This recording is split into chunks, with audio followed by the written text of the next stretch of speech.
అమరావతి ఆంధ్రుల రాజధాని. ఇన్నాళ్ళు డైలమాలో ఉన్నవారికి కూడా ఈపాటికే ఓ క్లారిటీ వచ్చేసింది. ఏపీలో కూటమి ప్రభుత్వం ఏర్పడడంతో అమరావతికి మళ్లీ ఊపిరి పోసుకుంది. 3 రాజధానులు అంటూ జగన్ 5 ఏళ్ల పాటు అమరావతిని పట్టించుకోలేదు. ఫలితంగా రాజధాని ప్రాంతం పిచ్చి మొక్కలు, శిథిలావస్థకు చేరిన భవనాలతో దీనంగా చూస్తుంది. ఇంతకీ జగన్ సర్కార్ అమరావతికి చేసిన అన్యాయం ఏంటి? కొత్త ప్రభుత్వం చేయబోయే న్యాయం ఏంటి?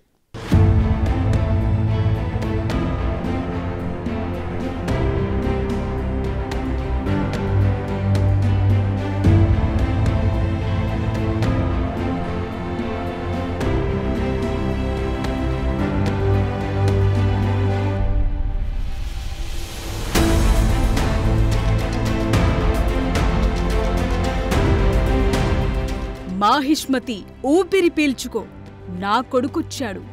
బాహుబలి సినిమాలో అనుష్క చెప్పిన డైలాగ్ ఇది. ఏళ్ల తరబడి బందీగా ఉంటూ బానిసలుగా బతికే ప్రజల కోసం బాహుబలి రూపంలో ప్రభాస్ వస్తాడు. ఆ టైంలో చెప్పే డైలాగ్ ఇది. ఇప్పుడు డైలాగ్ మారుద్దాం. అమరావతి ఊపిరి పీల్చుకో, బాబొచ్చాడు. ఎస్, ఈ డైలాగ్ ఇప్పుడు అచ్చుగుద్దినట్టు అమరావతి రైతులకు సరిపోతుంది. ఎందుకంటే వారి 5 ఏళ్ల నిరీక్షణకు ఫలితం లభించింది. అమరావతికి ఊపిరి పోసేలా టీడీపీ కూటమి ప్రభుత్వం అధికారంలోకొచ్చింది. దీంతో అమరావతి రైతులు సంబురాలు చేసుకున్నారు. ఆనందోత్సవాలతో కేరింతలు కొడుతున్నారు. ఇదంతా ఇప్పుడు. మొన్నటి వరకు సీన్ ఎలా ఉందో తెలుసా? అమరావతి రైతుల ఉద్యమాలతో ఏపీ అట్టుడికిపోయింది. 5 ఏళ్లుగా ఉద్యమాలు చేస్తూనే ఉన్నారు. జగన్ సర్కార్కు అనేక రూపాల్లో తమ నిరసనను వ్యక్తం చేశారు. అయినప్పటికీ ఫలితం లేకుండా పోయింది. అందుకే మొన్నటి ఎన్నికల్లో అమరావతి రైతులు జగన్కు స్ట్రోక్ ఇచ్చారు. కూటమి ప్రభుత్వాన్ని భారీ మెజార్టీతో ఎన్నుకున్నారు. అందుకే ఇప్పుడు అమరావతి రైతుల ఆనందాలకు అవధులు లేకుండా పోయాయి.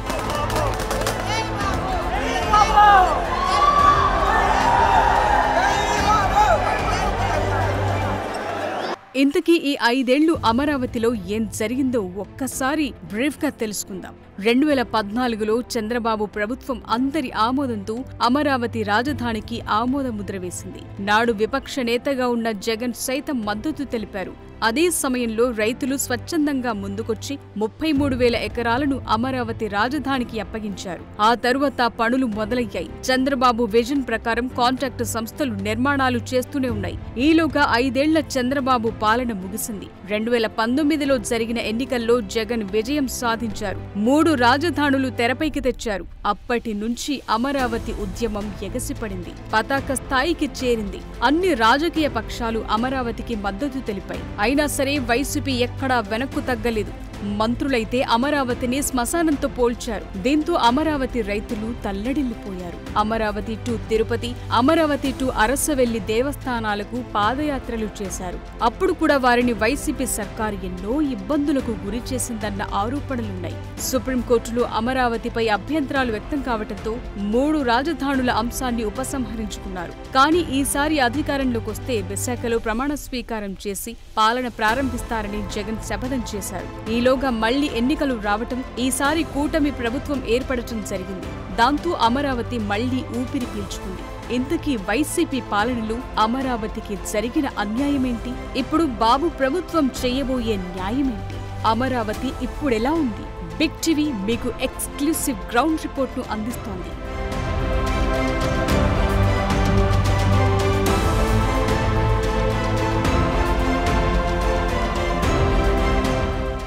ఆంధ్రప్రదేశ్ ప్రజల రాజధాని అమరావతి.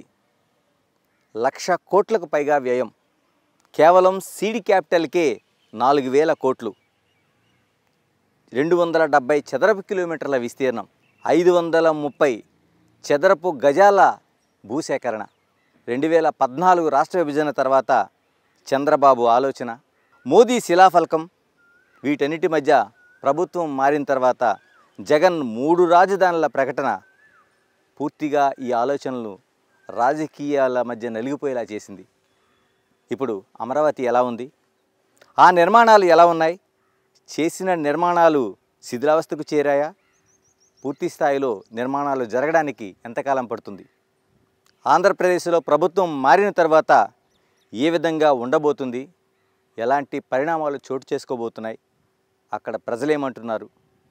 బిగ్ టీవీ మీకు పూర్తి స్థాయిలో గ్రౌండ్ రిపోర్ట్ను అందించబోతోంది. అక్కడ ఏం జరుగుతోంది, ఏం జరిగింది, రండి.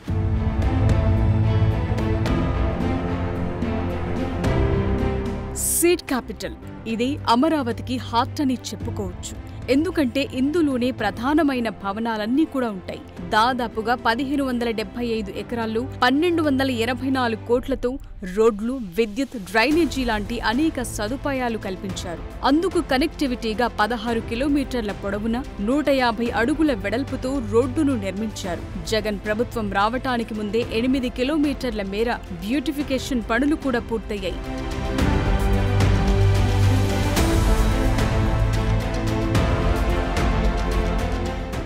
రాజధాని అమరావతి నిర్మాణంలో అత్యంత కీలకమైనది సీడ్ క్యాపిటల్. సీడ్ క్యాపిటల్లో ప్రధానమైనవి రోడ్లు, ఇతర మౌలిక సదుపాయాలు. దాదాపు 1575 ఎకరాల విస్తీర్ణంలో 1284 కోట్ల రూపాయలతో రోడ్లు, మరోవైపు నీళ్లు, మురుగునీరు, విద్యుత్తు ఇలాగ అనేక మౌలిక సదుపాయాలు ఇందులో కల్పించారు. మనం ఆ ప్రధానమైన సీడ్ క్యాపిటల్కి సంబంధించిన ప్రధానమైన రోడ్లో ఉన్నాం. దాదాపు 150 అడుగుల రోడ్డు మన ముందు ఉంది. ఒక్కసారి మనం రోడ్డును చూడొచ్చు.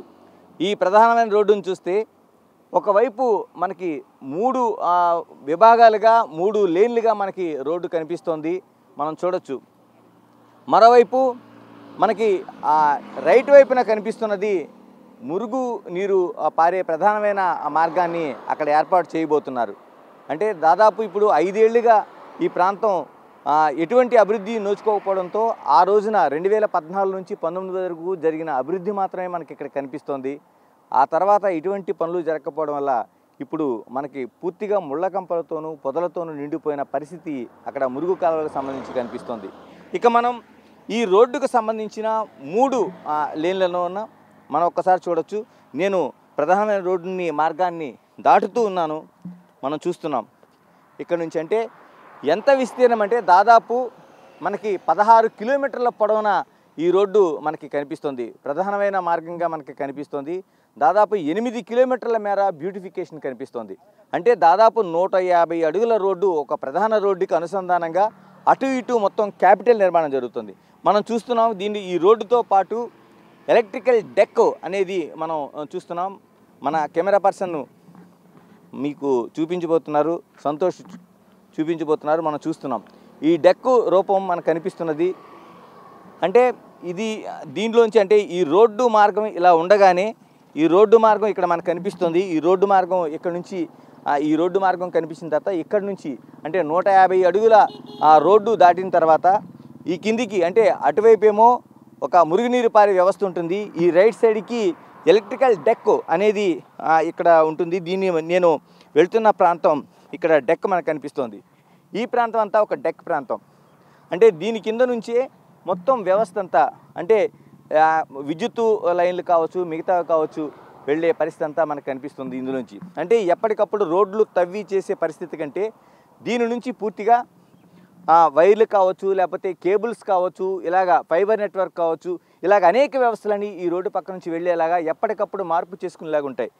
మరోవైపు ఇంకొక వైపు కనిపిస్తున్నది ఏదైతే ఈ మార్గం ఉందో ఇక్కడ నుంచి అంటే ఈ డెక్క దగ్గర నుంచి ఇటువైపుకు ఉండేది పైప్ లైన్ ప్రాంతం. అంటే మంచినీటి ప్రవాహానికి అంటే మొత్తం రాజధాని ప్రాంతం అంతా మంచినీటి ప్రవాహానికి సంబంధించిన ప్రాంతం. కానీ దాదాపు 5 ఏళ్లుగా ఎటువంటి అభివృద్ధి నోచుకోకపోవడం వల్ల మనం చూస్తున్నాం ఎలాంటి పరిస్థితి ఉందో. ఇక్కడ పూర్తిగా అన్ని చెట్లు పెరిగిపోయినాయి.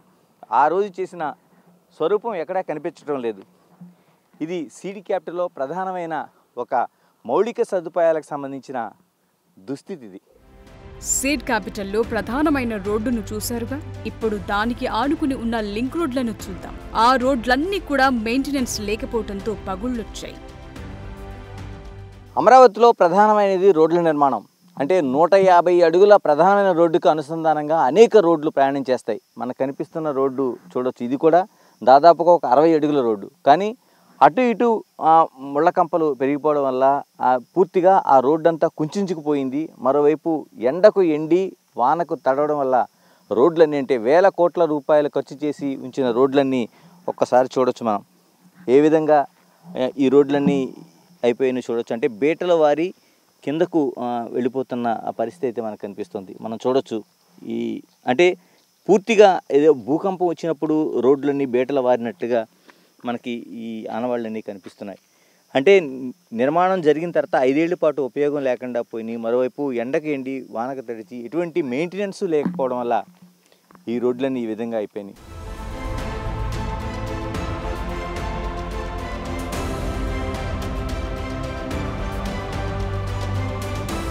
అమరావతికి నీటి సరఫరా కోసం ప్రత్యేక వ్యవస్థను రూపొందించారు. పక్కనే ఉన్న కృష్ణానది నుంచి నీటిని తీసుకురావటం కోసం భారీ పైప్ లైన్లను వేశారు. 2019లో ప్రభుత్వం మారటంతో ఆ పనులు కూడా అక్కడే నిలిచిపోయాయి. దీంతో ఆ పైప్లు రోడ్ల పక్కనే తుప్పు పట్టిపోయే పరిస్థితులున్నాయి. 1284 కోట్ల రూపాయల వ్యయంతో చేసే మౌలిక సదుపాయాల్లో అత్యంత ప్రధానమైనది తాగునీరు. ఈ తాగునీరు కోసం ఏర్పాటు చేసిన పైప్ లైన్లు ఇవి. దాదాపు 5 ఏళ్లుగా ఇలా రోడ్డు పక్కన ఉండిపోవడంతో ఈ పైప్ లైన్లు ఈ విధంగా నిరుపయోగంగా పడి ఉన్నాయి.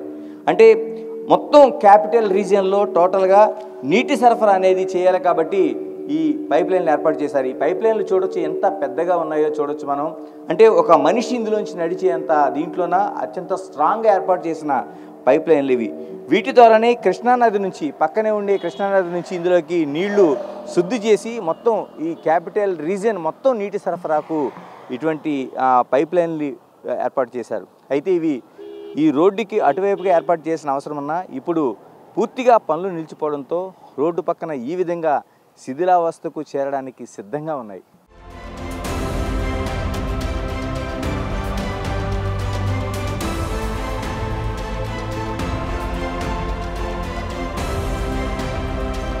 ప్రజా ప్రతినిధులు క్యాపిటల్ సిటీకి దగ్గరలో ఉండాలనేది చంద్రబాబు నాయుడు ఆలోచన. అందులో భాగంగా వారి కోసమే క్వార్టర్స్ నిర్మించాలని సంకల్పించారు. అలా మొదలుపెట్టిన ఎమ్మెల్యేలు, ఎమ్మెల్సీల కోసం క్వార్టర్స్ నిర్మాణాలు 2019 నాటికి ఆల్మోస్ట్ పూర్తయ్యాయి. జగన్ ప్రభుత్వం పట్టించుకోకపోవడంతో ఆ నిర్మాణాలు శిథిలావస్థకు చేరాయి. షేర్వాల్ టెక్నాలజీతో నిర్మించిన భవనాలు ఇప్పుడెలా ఉన్నాయో ఓసారి చూద్దాం.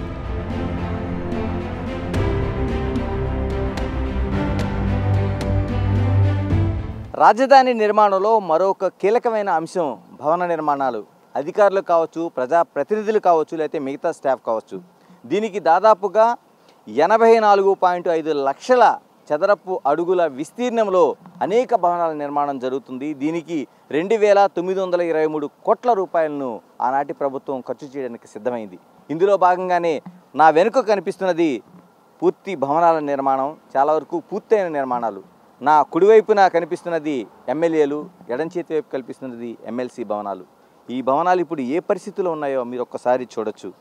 అంటే దాదాపు 5 ఏళ్ల క్రితం ఈ నిర్మాణాలు పూర్తి అయినాయి. అంటే 2019 నాటికే ఈ నిర్మాణాలు పూర్తిగా అయ్యాయి.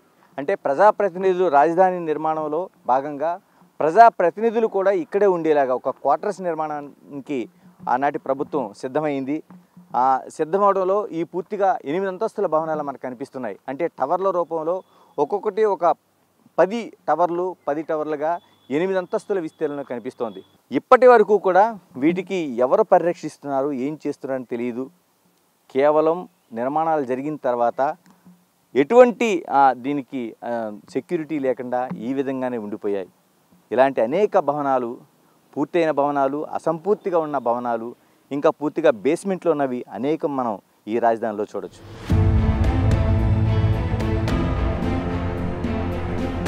రాష్ట్ర పరిపాలనలో సచివాలయం అంటే ఖచ్చితంగా గుండెకాయ అని చెప్పుకోవాలి. ముఖ్యమంత్రి, మంత్రులు సహా సీఎస్, ఇతర ఉన్నతాధికారులంతా కొలువుదీరేది అక్కడే. అలాంటి సచివాలయాన్ని 2014లో చంద్రబాబు చరిత్రలో నిలిచిపోయేలా నిర్మించాలనుకున్నారు. 4 నుంచి 5 టవర్లు, ఒక్కో టవర్లో కనీసం 40 అంతస్తులు ఉండేలా డిజైన్ చేశారు. మరిప్పుడు ఆ నిర్మాణాలు ఏ దశలో ఉన్నాయి? అమరావతి రాజధానిలో సెక్రటేరియట్ నిర్మాణం అంటే అది బాహుబలి నిర్మాణం అంత నిర్మాణం. 4,900 కోట్ల రూపాయల వ్యయంతో 2,227 కోట్ల రూపాయల మొదటి వ్యయంతో, అంటే మొదటి విడత వ్యయంతో దాదాపు 40 నుంచి 50 అంతస్తుల భవనాలు 4 టవర్లుగా ఉండే నిర్మాణం. మరి ఇప్పుడు ఎలా ఉంది రండి. మనం వెళ్తున్నదే ఇప్పుడు సెక్రటేరియట్కి వెళ్తున్న మార్గం. ఒకసారి చూస్తున్నాం మనం ఈ ముళ్ళ కంపలు, అంటే ఈ తుమ్మ చెట్ల నుంచి లోపలికి వెళ్తుంటే సెక్రటేరియట్ నిర్మాణం ఎలా ఉంది ఏంటో మనకి స్పష్టంగా కనిపిస్తుంది. అంటే ఏ విధంగా ఉందో ఈ ప్రాంతం అంతా చూస్తే ఒక్కసారి మీకు అర్థమవుతుంది. అంటే చుట్టూ మనుషులు లోపలికి వెళ్ళలేని పరిస్థితి మనకు కనిపిస్తుంది. అంత తుమ్మ చెట్లు, అంటే ఇక్కడ నిర్మానుష్యంగా ఉండే ప్రాంతం. ఇక్కడ నుంచి మనం బయటపడితే ఇదిగో మనకు కనిపిస్తున్న సెక్రటేరియట్ ఇదే. ఏ విధంగా ఉందో ఒకసారి చూడొచ్చు.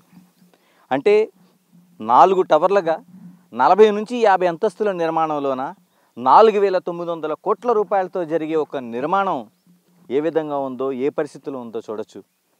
అంటే అతిపెద్ద నిర్మాణం. ఒకసారి చూస్తే ఇది కూడా ఒక చెరువులో జరుగుతున్న అతిపెద్ద నిర్మాణంగా కనిపిస్తుంది. కానీ అది కనిపిస్తున్నది ఒక కాంక్రీటు సంబంధించిన ఒక ఫౌండేషన్. అది ఈ ఫౌండేషన్లో 1 కాదు 2 కాదు, దాదాపు 3 సంస్థల భాగస్వామ్యంతో నిర్మాణం చేయాలని ఆ రోజున ఆలోచన చేశారు. నాగార్జున కన్స్ట్రక్షన్ దగ్గర నుంచి, L&T దగ్గర నుంచి, షాపూర్జీ పల్లోజీ దగ్గర నుంచి ఈ 3 కంపెనీలు ఈ అతిపెద్ద నిర్మాణాన్ని చేయాలని ఆలోచన చేశాయి. అంటే ఈ మొత్తం నిర్మాణం 2020 నాటికి, అంటే ఇప్పుడు మనం మాట్లాడుకుంటుంది 2024, 2024లో మాట్లాడుకుంటున్నాం. ఇప్పటికీ ఈ నిర్మాణాలు పూర్తి అయిపోయి 4 ఏళ్ళు అయి ఉండాలి. అంటే ఆ రోజున జరుగుతున్న నిర్మాణాలున్న అనేక నిర్మాణాలు ఇందులో ఉండాల్సిన అవసరం ఉంది. అంటే సెక్రటేరియట్లో ఎన్ని విభాగాలు ఉంటాయో అన్ని విభాగాలు కూడా దాదాపు ఈ 40 నుంచి 50 అంతస్తుల్లోన 4 టవర్లుగా ఉండే అతిపెద్ద నిర్మాణాల్లో ఉండాల్సిన అవసరం ఉంది. కానీ ఇప్పుడు ఈ 5 ఏళ్ల కాలంలో ఇలాంటి దుస్థితిలో మనకి కనిపిస్తుంది. మరి ఇప్పుడు ఎప్పటికి పూర్తవుతాయి? ఇలాంటి సెక్రటేరియట్ మళ్ళీ నిర్మాణం చేయడానికి ఎంతకాలం పడుతుంది? ఇవే ప్రశ్నలు మనకు వినిపిస్తున్నాయి. అమరావతిలో కుటుంబాలతో పాటు అక్కడే ఉండేలా విల్లాల నిర్మాణం మొదలుపెట్టారు. జడ్జిలు, మంత్రులు, ఉన్నతాధికారుల కోసం 186 విల్లాల నిర్మాణం మొదలుపెట్టారు. ఇప్పటికే దాదాపుగా 36 వరకు పూర్తయ్యాయి. కొన్ని దశల్లో నిర్మాణాలు ఆగిపోయాయి.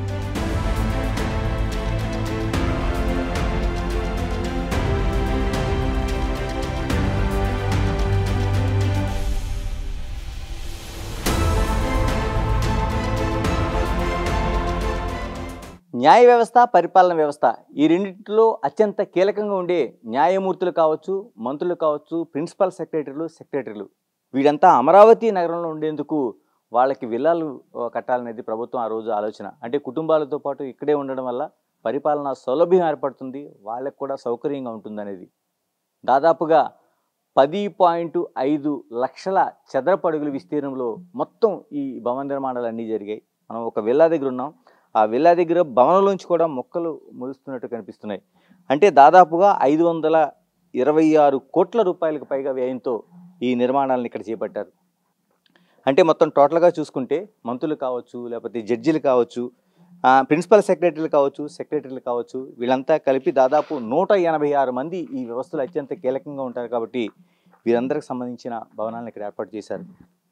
ఎలాంటి పరిస్థితులు ఉన్నాయో ఒకసారి మనం చూడొచ్చు. 186లో కేవలం 36 మాత్రమే పూర్తయినట్లుగా మనకు అనిపిస్తున్నాయి. మిగతావన్నీ అసలు శిథిలావస్థలో కాదు కదా, పునాదుల స్థాయిలో ఉండిపోయాయి. మనం చూస్తున్నాం. అంటే ఒక విల్లాలకు సంబంధించి 2 అంతస్తులుగా ఉండే ఈ విల్లాల్లోన ఏ విధంగా ఉంది నిర్మాణాలంటే స్లాబ్ల వరకు వచ్చినాయి కొన్ని, 2 అంతస్తులుగా పూర్తయినాయి కొన్ని, మరోవైపు గోడల వరకు వెళ్ళి కొన్ని, ఇలాగా అసంపూర్తిగా మిగిలిపోయిన భవన నిర్మాణాలన్నీ కనిపిస్తున్నాయి. ఇది అత్యంత కీలకంగా భావించే ఒక అంటే అఫీషియల్కి సంబంధించి ఒక అడ్మినిస్ట్రేషన్ లేకపోతే న్యాయ వ్యవస్థను నడపడానికి సంబంధించిన వ్యవస్థ ఇది. అంటే ఇవన్నీ కూడా ఇలాగ 1 కాదు 2 కాదు చాలా వరకు అంటే అధికారులు కావచ్చు, మిగతా వాళ్ళు కావచ్చు, వీళ్ళందరికీ సంబంధించిన భవన సముదాయాలని ఈ విధంగానే శిథిలాలుగా మారిపోతున్నాయి.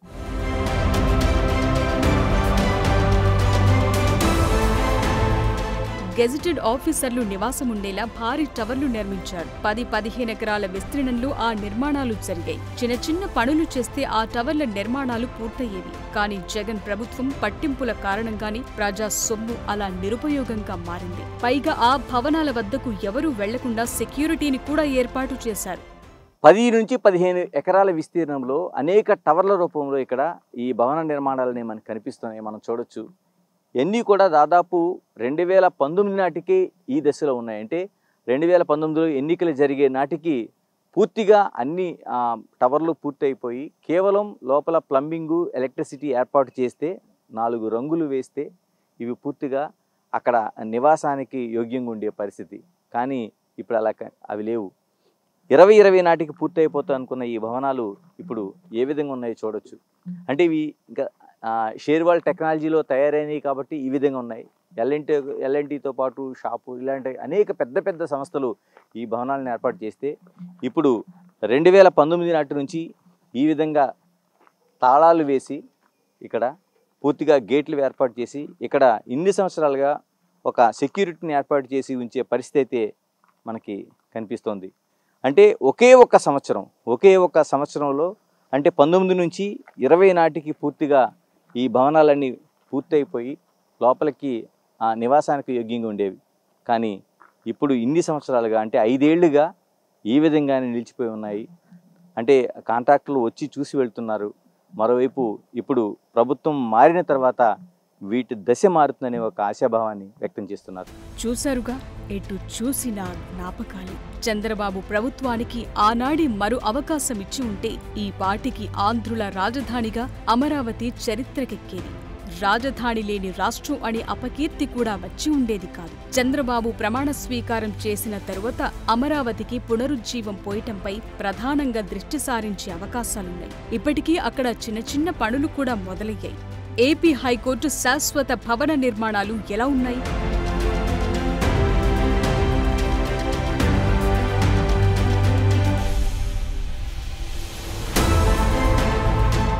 చట్టాలు చేసే అసెంబ్లీ కన్స్ట్రక్షన్ ఎంతవరకొచ్చింది? భూములిచ్చిన రైతులే సెక్యూరిటీ ఎందుకయ్యారు?